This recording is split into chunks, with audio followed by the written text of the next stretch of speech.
do like though that you can do it before the cooking experience starts with the host. Like when you get in there and you're setting up, that's the perfect time to try and get to know them, and then bringing that bit of host coaching in, asking them to tell me about some of the guests today, because you want a good picture of who's coming before they even get there. Yeah, great. What are some of the cues that you use to help you build that rapport? So you're walking into someone's house, and we're putting our business hat on now. We're not personally judging anyone. What are some of the cues that you would notice around the house that would encourage you to ask the right questions? So walked into a house, the carpet's beautiful, there's a very expensive vase, and the wall is full of family photos. What's that telling you about that family?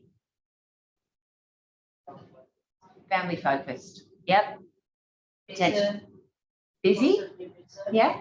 Naturally busy. Yep. Tidy? Yeah. Yep. Okay. Are they right shiny objects? Bright shiny objects. Yep. And so I'm thinking the vase, heirloom maybe, again, the family focused. And these are assumptions, but they're going to allow you to ask some questions. Order and being organised is important. Yeah, if the photos are all lined up neatly, yeah, not my house. Yeah, yeah. It's always really good. As soon as I get there as well, I'll just let them know I'm just going to quickly familiarise myself with the kitchen, and I'll just quickly check the pantry and the fridge, and it just gives you such a snapshot of how they're cooking at the moment. Are there jars? Do they have loads of spices? And automatically, before you've even asked a question, you can kind of vision already what it's like. I love that. So that's that little bit of snooping, potentially, fridge stalking, pantry stalking. I've been to a demo before, and with a consultant, they've opened up the freezer and it was full of pizzas. So your conversations about fake away and saving money on pizzas for that family is probably not as relevant, because when they're having pizzas nights, their pizzas are heated up in the oven, and so they're significantly cheaper. So it's giving you that little bit of insight. What about the customer themselves?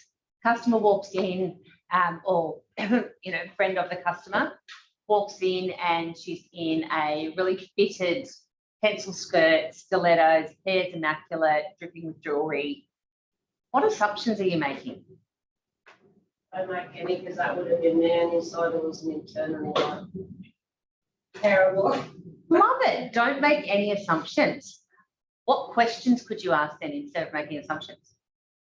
You just come from. Love it. Have you just come from work? How was your day? Yeah. What's been on for you today? What's been on for you today? Yeah. Love it. The mum that comes in her activewear, and the hair is sort of swept back because she thought she should do her hair. And she sits down and she goes, "Oh, thank God there's no kids here."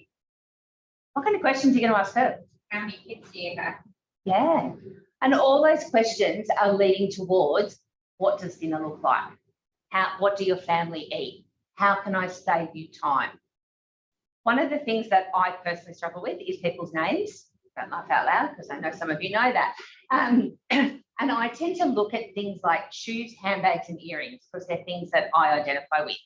So I'd be looking at Amanda, and be looking at your earrings and thinking, okay, I'm going to relate you to those earrings. That's going to be part of how I remember you. The mum that comes in the big stilettos. So, really, really fancy shoes, or the really nice handbag.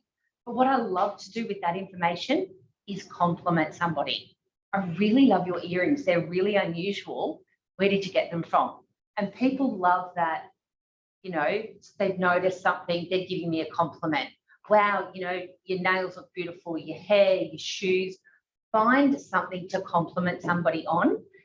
Be genuine, and it will help you remember them, but it will help them remember you, because you have actually paid attention to something personal about them.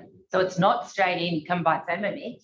It's, wow, those shoes look really comfortable, Renata. Can you tell me, where did you get them? I've been looking for a pair.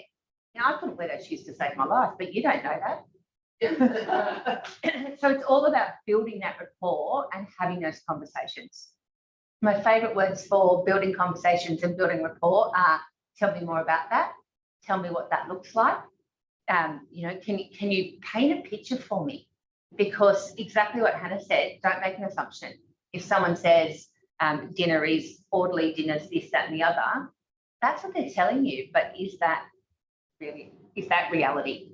Are they cooking 3 different dinners? Get them to paint your picture, because that's emotionally connecting the customer with their pain point. Paint that picture, let them tell you about the kids at their feet, that they're washing up. And who helps you with that washing up? Oh my goodness, you've got a lot on your plate. Like all those kind of comments that come through. And then paint the picture of what it could look like. How would you feel if?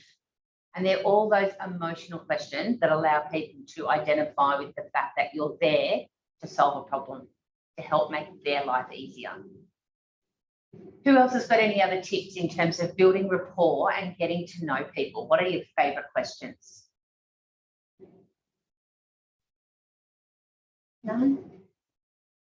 But everything that I'm good. Hello? Yeah. I asked the host before they who's coming, try to get to know them. So you're doing it through that host coaching step. Tanya, you're a really conservative, mature approach to getting to know people. I really like the way you get to know people. Do you then use that and go and introduce yourself? And would you say, hey, Kerri-Ann, I'm Tanya? Yeah. So you're going to make that connection. Imagine how that makes people feel. You know their name as they walk in the door because you've already been told about them. You know, it's those little things that make people feel really secure that you're there to look after them. Yeah. So build rapport, and I love the favourite saying is a smile can tell a thermomix, because a smile means that you care. A smile shows that you enjoy your job. So share your passion and get to know people, and you will go so much further with your customers.